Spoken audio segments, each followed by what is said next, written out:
आप सभी विद्यार्थियों का स्वागत है हमारे चैनल पर। कैसे उम्मीद करता हूँ सब बढ़िया होंगे। दोस्तों आज मैं बताने वाला हूँ कि बीबी एमके यूजी सेमेस्टर 4 यानी कि हिस्ट्री मेजर 7 का जो है आपको इंपॉर्टेंट क्वेश्चन बताने वाला हूँ। जी हाँ दोस्तों, आपको यहाँ पे जो बीबी एमके यूजी सेमेस्टर 4 का मेजर 7, ठीक है, कि जिनका भी दोस्तों मेजर पेपर 7 यहाँ पे हिस्ट्री का बहुत ज़्यादा मोस्ट इंपॉर्टेंट प्रश्न बताने वाला हूँ आप लोग को। तो वीडियो को शुरू से अंत तक देखिएगा। अगर आपको इसका PDF नोट चाहिए तो आप सिंपली हमारे व्हाट्सअप और टेलीग्राम ग्रुप को ज्वाइन कर लीजिएगा, वहाँ पे आपको मिल जाएगा। ठीक है, व्हाट्सअप और टेलीग्राम ग्रुप का लिंक जो है नीचे डिस्क्रिप्शन में दिया गया है। इसके लिए दोस्तों आप लोग ग्रुप को ज्वाइन कर लीजिएगा, साथ साथ वीडियो को लाइक और चैनल को सब्सक्राइब जरूर कर लीजिएगा।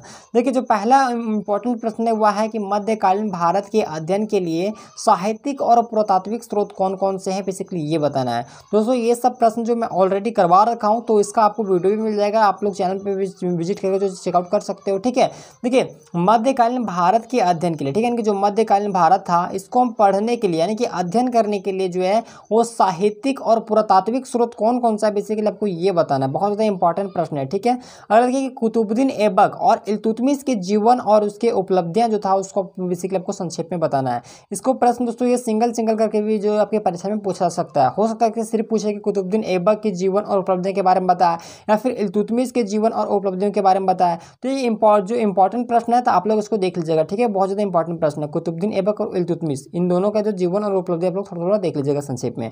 अगला देखिए कि अलाउद्दीन खिलजी के सुधार और नीतियों का वर्णन करें। दोस्तों बहुत ज़्यादा मोस्ट इंपॉर्टेंट प्रश्न है कि अलाउद्दीन खिलजी के जो सुधार और इसकी नीतियों का वर्णन करें।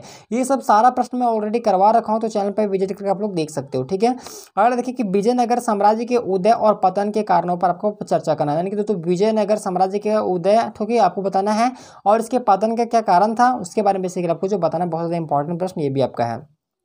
अगर देखिए कि बहमनी राज्य की प्रशासनिक प्रणाली और इसके पतन के कारणों का विश्लेषण करें। यानी कि जो दोस्तों बहमनी साम्राज्य था उसके प्रशासनिक प्रणाली और इसके पतन का क्या कारण था उसके बारे में बेसिकली आपको बताना है। उसके बाद देखिए सिकंदर लोदी, ठीक है, सिकंदर लोदी और शेर शाह सूरी की उपलब्धियों का मूल्यांकन करें। बहुत ज़्यादा ये इंपॉर्टेंट प्रश्न ये भी दोस्तों कि शेर शाह सूरी वाला बहुत ज़्यादा इंपॉर्टेंट है। ठीक है, तो आप लोग शेर शाह सूरी की उपलब्धियों का मूल्यांकन करिए, आप लोग देख लीजिएगा।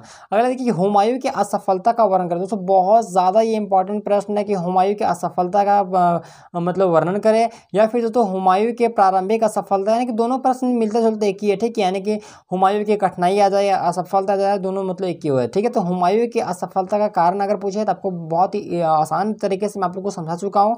इस पर कई बार मैं वीडियो भी बना चुका हूँ, तो आप लोग चैनल पर जाकर विजिट करके आप लोग देख सकते हो। ठीक है, देखिए औरंगजेब की दक्कन नीति का वर्णन करें और इसके जो है मुगल साम्राज्य पर इसका क्या प्रभाव पड़ा आपको ये बताना है। ठीक है, यानी कि मुगल साम्राज्य में जो है औरंगजेब की जो दक्कन नीति इसका आपको वर्णन करना है और इसका प्रभाव यानी कि इफेक्ट क्या पड़ा मुगल साम्राज्य के ऊपर पर, ये बेसिकली आपको ये बताना है।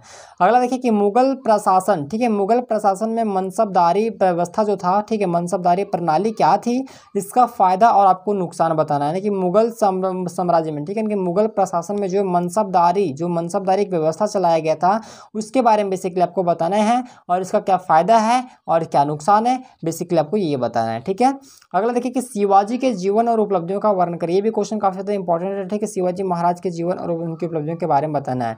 अगर देखिए कि मध्यकालीन भारत में हिंदू और मुस्लिम समाज की जीवन शैली, ठीक है, और उनकी परंपरा का वर्णन करें। यानी कि मध्यकालीन भारत में, ठीक है, मध्यकालीन भारत में जो है वो हिंदुओं और मुस्लिमों के समाज, ठीक है, हिंदू और मुस्लिम समाज की जो जीवन शैली और उनकी परंपरा था बेसिकली उसके बारे में आपको वर्णन करना है।